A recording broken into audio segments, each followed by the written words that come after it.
ያሳደጉ እጆቼ ናፈቁ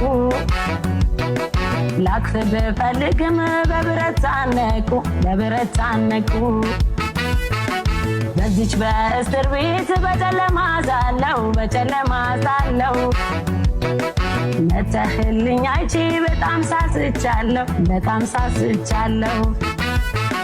ከፍቻ ላስገባ እኔም ታስሬያለሁ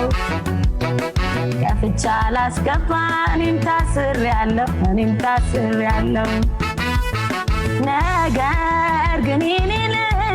እኔ አልቆርጥም ተስፋ ደግሜ አይሃለሁ አቅፍሃለሁ በይፋ ባይመስልም ሁኔታው ዙሪያው ቢጨልም ልጄ ጨረቃዬ አንተ ስላለኸኝ ፈጽሞ አይከፋኝም አንተ ስላለኸኝ ፈጽሞ አይከፋኝም